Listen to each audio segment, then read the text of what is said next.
महारानी जगदम्बा जगतधात्री दुर्गा भवानी अब की बार माताजी घोड़े पर आई है। तो घोड़े पर जो देवी जी आती है वो समृद्धि को देने वाली आती है, लक्ष्मी की वृद्धि करने वाली आती है। जैसी घोड़े की रफ्तार होती है उस रफ्तार से लक्ष्मी घर में आती है। तो ये मत सोचना कि कोरोना महामारी ने हमको नीचे गिरा दिया या कोरोना महामारी ने रोक दिया, कमाई के स्रोत रोक दिया, धन रोक दिया। चिंता मत करना, मेरी माँ जगत जननी दुर्गा भवानी अब की बार घोड़े पर आई है। साल भर में इतना धन दे देगी कि आपने पीछे के 4 साल में नहीं कमाया होगा, इतनी मेरी मां भंडार भर देगी। उस कलश पर आम के पल्लव शिव का वर है। किसका वर है ये? शंकर का। 11 आम के जो पत्ते जिस डाली में लगे होते हैं वो डाली कोमल सी डाली, 11 टुकड़े महाराज एक कच्चे सूत से लपेटकर 11 बार उसका भाग, जब उसको लपेट लोगे इस तरह से इकट्ठा करके आगे का जो भाग है 11 बार कच्चा सूत लपेटने के बाद जो भाग पीछे का आगे का कोई भी हो उसको शहद में डुबाकर शिव जी को समर्पित कर दो। किस जगह पर रखना है? अशोक सुंदरी वाली जगह। अशोक सुंदरी की जगह जानते हो आप लोग, पहले भी आपको बताया है, आज फिर आपको वर्णन कर दें। जैसे ये गोल जलाधारी है, ये शिवलिंग रखा है, ये 2 जहां से पानी बह रहा है बाबा के चरणारविंद, राइट में श्री गणेश जी का स्थान, लेफ्ट में कार्तिकेय का स्थान, बीच में अशोक सुंदरी की जगह। शंकर भगवान की 6 लड़कियां हैं। भगवान शंकर के 13 बच्चे, 13 बच्चों में से 6 लड़कियां, उस 6 लड़कियों में से एक लड़की का स्थान, भगवान शंकर की एक बेटी का स्थान, अशोक सुंदरी का स्थान सामने पद्म पुराण में स्पष्ट किया। यह स्थान अशोक सुंदरी का। शंकर भगवान की जलाधारी में पार्वती जी का हस्तकमल, ऊपर से जो एक एक बूंद पानी गिरता है, यह शंकर भगवान की 5 लड़कियों का स्थान है। जया, विषहरा, शामरी बारी, दौतली और देव। शंकर भगवान की 5 लड़कियां भगवान शंकर के मस्तक पे जल की धार गिरा रही हैं। बीच में जो अशोक सुंदरी का स्थान है महाराज, उस जगह पर शहद का मुख, जो शहद आपने भिंगोया है, उस शहद का मुख शंकर जी की ओर कर कर इसी चैत्र के महीने में, इन्हीं नवरात्रि में शंकर भगवान के उस अशोक सुंदरी की जगह पर शहद का भाग शिव जी की ओर रख दें। महाराज अगर घर में संपदा की कमी हो या कोई पैसा खा गया हो, रुपया नहीं दे रहा हो, पैसा अटक गया हो, तो उस शहद को शिव जी की ओर मुख कर कर उस आम के पल्लव की जो डंडी है उसको 11 डंडी को वहां रख दीजिए और उससे अपनी कामना कर कर आ जाइए। हो सके उस शहद में से थोड़ा सा शहद किसी रुमाल पर, किसी कपड़े में लगाकर उसको रख लीजिए। जिस व्यक्ति से पैसे लेना है, जिस व्यक्ति से पैसे मांग रहे हो, उससे एक बार जाकर मिल लीजिए, एक बार उसको खबर कर दीजिए। बाबा चाहेगा भोलेनाथ तो नवरात्रि में ही पैसा वापिस आ जाएगा, अगर शिव कृपा कर देगा। ये बाबा की करुणा। आम का पल्लव कोई साधारण नहीं जिसको कलश के ऊपर रखा जाता है, शिव की कृपा। जिस आम के पेड़ पर स्वयं कामदेव चढ़कर भगवान शंकर के 3रे नेत्र द्वारा जलकर भस्म हो जाते हैं, वो आम का पेड़ साधारण नहीं हो सकता, सहज नहीं है।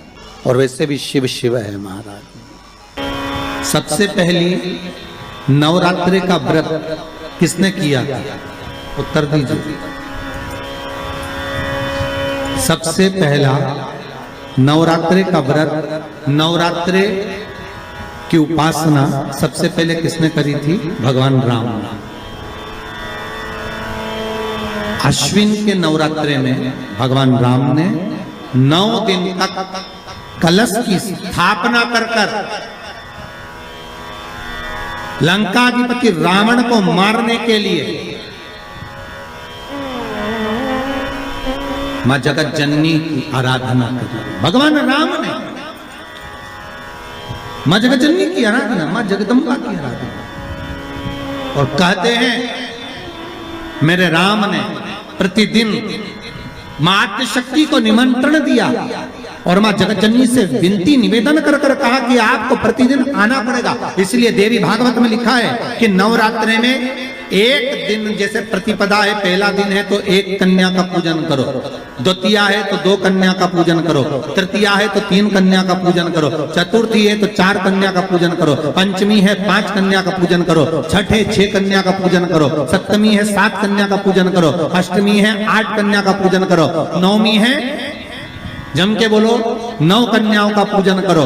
और अगर इस तरह से आप पूजन नहीं कर सकते नवरात्रि में, तो 9 कन्याओं का पूजन एक साथ या तो अष्टमी के दिन या नवमी के दिन कर दो, या मध्य में, बीच में भी आप कर सकते हो एक साथ। पर अगर आपकी कोई कामना है, आपकी कोई इच्छा है, मालूम पड़े, जैसे कई लोग कहते हैं कि हमारी इच्छा है, हमारी वो मकान नहीं बिक रहा, या हमारी वो जमीन नहीं खरीदी जा रही, या हमारी कोई कंपनी नहीं डल रही, या हमारे काम में ये अड़चन आ रही है, तो नवरात्रि में, 4 नवरात्रि में से किसी भी नवरात्रि में आप नियम बना लो कि एक कलश की स्थापना कर कर एक दिन में एक कन्या का पूजन कर कर उसको भोजन कराना, लाल वस्त्र देना, लाल चुनरी देना, दूसरे दिन में 2 कन्याओं का पूजन कर कर लाल वस्त्र ओढ़ाना, लाल चुनरी देना, तीसरे दिन में 3, चौथे दिन में 4, 5वें दिन में 5, ऐसे 7-9 दिन तक एक एक कन्याओं के क्रम को बढ़ाते बढ़ाते बढ़ाते बढ़ाते आप उस पूजन का विधान प्रबल कर सकते।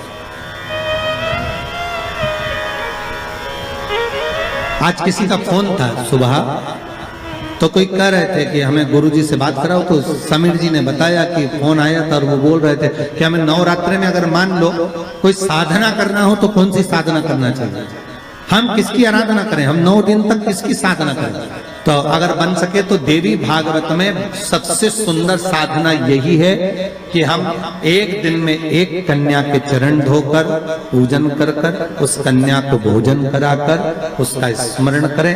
हाँ, ये जरूर है, तब आप किसी कन्या को एक दिन में 1, 2 दिन में 2, 3 दिन में 3, 4 दिन में 4, 5 दिन में 5, ऐसे नवरात्रि 4 बार जो नवरात्रि आती, किसी भी नवरात्रि में आप स्मरण कर उसका फल मिला।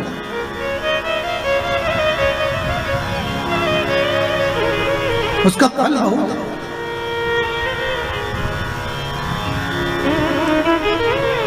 जैसे बेलपत्री का किया गया दान छिन्न नहीं माना गया। किस चीज का दान? जम के बोलिए जरा। बेलपत्री। बेलपत्री का किया गया दान छिन्न दान नहीं है, समाप्ति नहीं होती। बेलपत्री अगर आपने कोई आपसे कहा जी जी तुम्हारे यहाँ बेलपत्री लगी है, जरा 8-10 दे दोगी क्या? बिल्कुल। और उससे कहो बेलपत्र तू मत तोड़, हम तोड़ कर देते, और अपने हाथ से बेलपत्र निकाल कर उसको दो दान। ये छिन्न दान नहीं है, ये समाप्त नहीं होता। ये बेलपत्र का दान अविरल दान बढ़ता है।